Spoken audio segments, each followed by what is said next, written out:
I've taken tons of these political surveys over the years, specifically to see if they think I'm conservative or liberal or libertarian or whatever.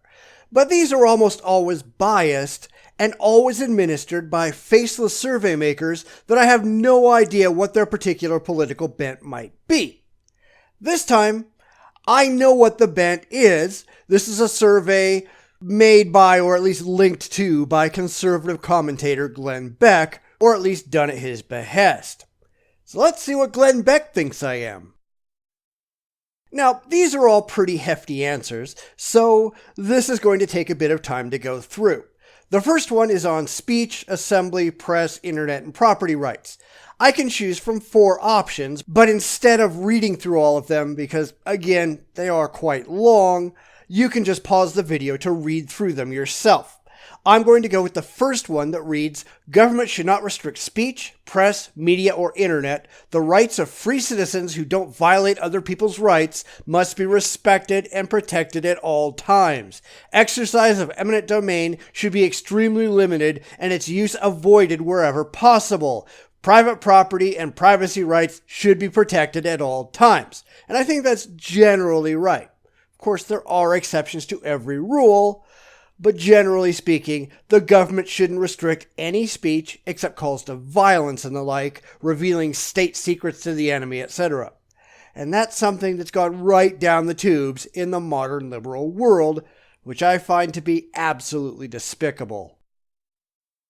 Number 2 is on guns, and again, please pause the video to read all of the options, because they are quite long and involved.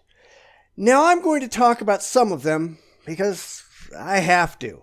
The first one says that the Second Amendment refers only to militias, which is honestly exactly what it does. And this is the text of the Second Amendment, which reads, a well-regulated militia being necessary to the security of a free state, the right of the people to keep and bear arms shall not be infringed. Now the NRA and other gun advocacy groups, they just want to ignore the entire first part of the amendment, but that's exactly what it says in black and white, whether they like it or not. And it's important to understand the context in which it was written and ratified. The early United States had no standing military. Hence, whenever a threat arose, all able-bodied men were expected to come to the defense of their town or state or nation and bring their own weapons with them. And that's what the Second Amendment means. That's what militias are. There was no appreciable police. If something bad happened, you grabbed your own gun and you took care of matters on your own. Now that's not the case today. There aren't a whole lot of wholly voluntary military organizations that require you to use your own weapon to come to the aid of the country. If you're asking what the Second Amendment says, that's it. It does not address wholesale private gun ownership, and it never has. But I do support the right of private gun ownership, although not without exception. So I'm going to go with the one that says, in general, I support the right to bear arms. However, it is prudent to have government regulate arms via registration requirements and other regulations to ensure that mentally unstable people can't get guns and go on shooting rampages. The third one is on gay marriage, which right off the bat, I support, and that probably makes me not as conservative as Glenn Beck would like me to be.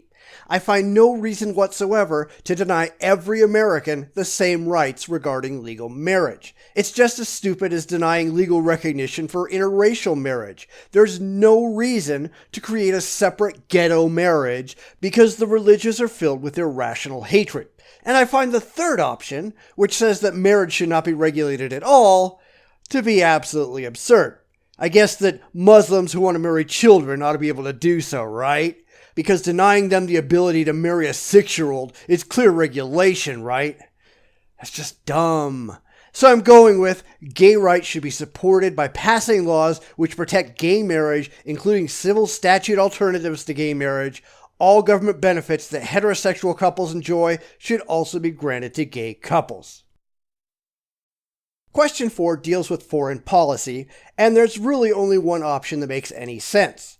The role of government is to administer, direct, and control the nation. Foreign policy and the use of our military forces should always be primarily focused, in order of importance, on defending the nation from external threats, ensuring internal threats are neutralized, and promoting a stable world society.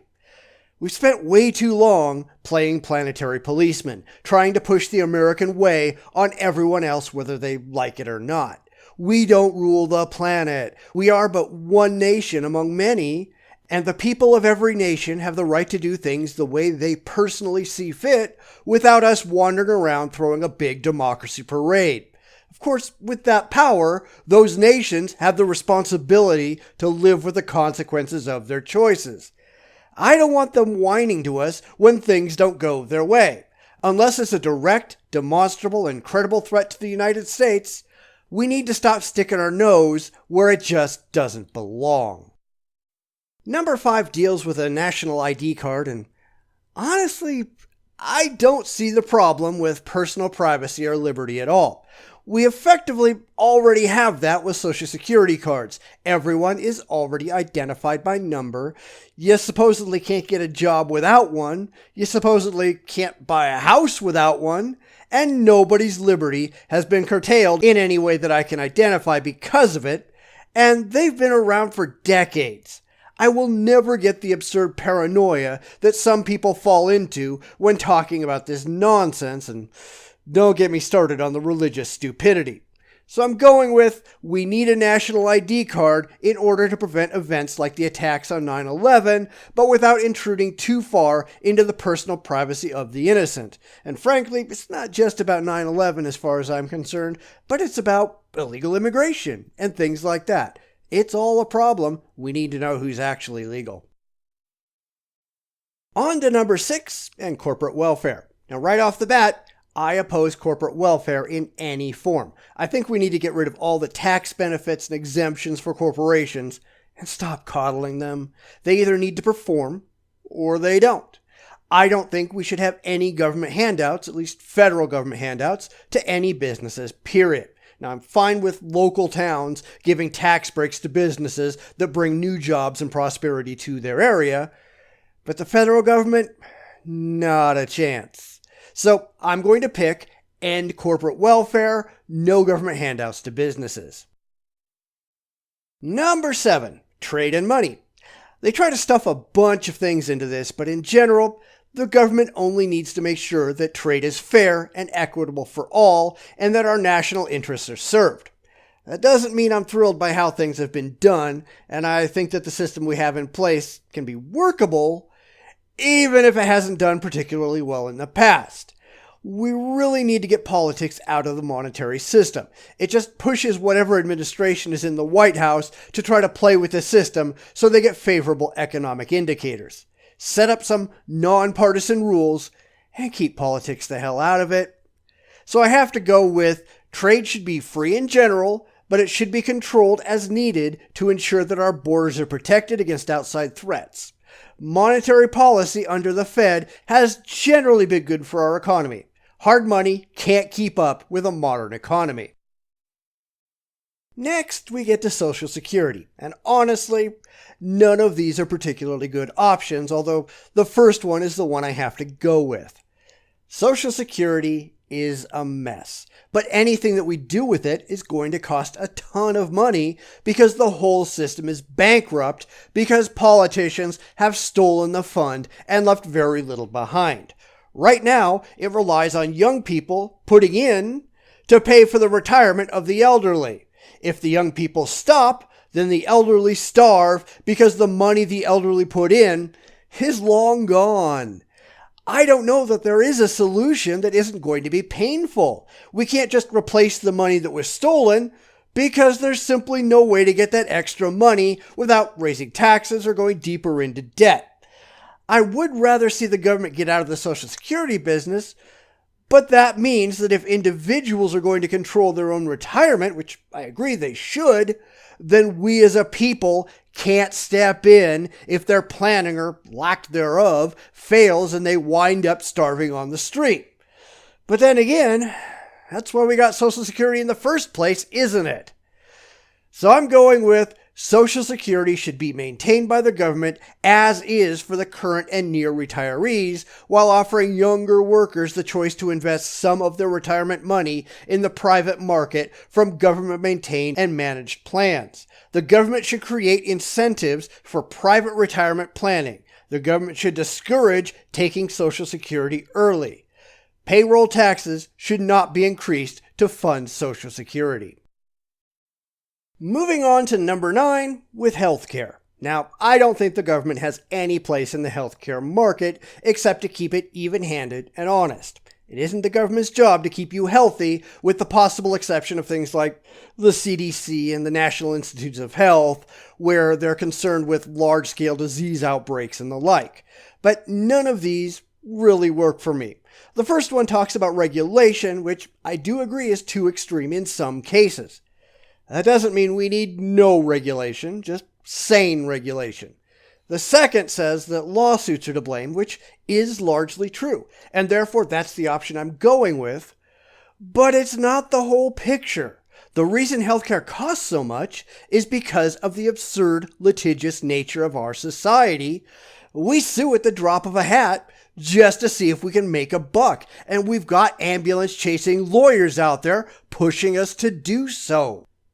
It's why doctors have to carry such absurd malpractice insurance just in case someone sues them, even if they never do anything wrong.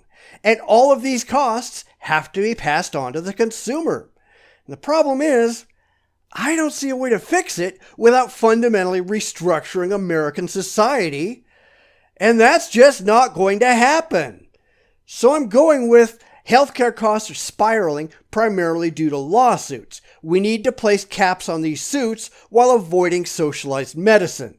Where possible, we should reduce regulation to save money. The rising cost of healthcare is primarily the fault of big government politicians and lobbying groups, even though that's not the whole answer. And finally, question 10. Taxes, spending, and the national debt. And all of these are bad options. There isn't a single one that I actually agree with. Now, I'm going to have to go with the second option, although I strongly disagree with arbitrary numbers just for the sake of having numbers. We do have to cut spending so that we can live within our means without borrowing any money from China. We need to start paying back our debt. We can only afford to do what we can afford to do, and the disgusting fact that nearly half of all Americans get some form of check from the government is something that simply cannot be permitted to continue. Playtime is over. Time to get down to work and actually earn your way. No excuses, no whining, no crying. It's time for personal responsibility. You need to carry your own weight. That's it. And the government has to do the same thing. No more buying your way into office with pork barrel projects that we can't afford. The laziness has got to go away at all levels. So even though I don't like the arbitrary 50% reduction, I have to go with cut taxes and government spending by 50% or more. This will have an incredibly positive impact on the economy, starting at its very lowest and smallest levels. The national debt must be paid down rather than endlessly increased, or we'll soon face national bankruptcy. And according to this, that makes me a conservative, which isn't any surprise. I'm sure Glenn would rather I was way over on the far right part of the red, but I fall pretty much where I've fallen in most reasonably even-handed surveys. I find it funny that they want you to go report your results in MySpace. Seriously? I mean, does MySpace even exist in any meaningful way anymore? Seems a bit silly, but yeah, maybe this just hasn't been updated in a long time. But anyway, do you agree with my answers? Disagree? Whatever? Post your own results down in the comments. This wasn't a horrible survey, unlike some I've taken, but it's not perfect, just not bad. Good job, Glenn, or whoever you have on your staff that found it and linked it in your website. It's a very credible effort. Bravo. Everything changes.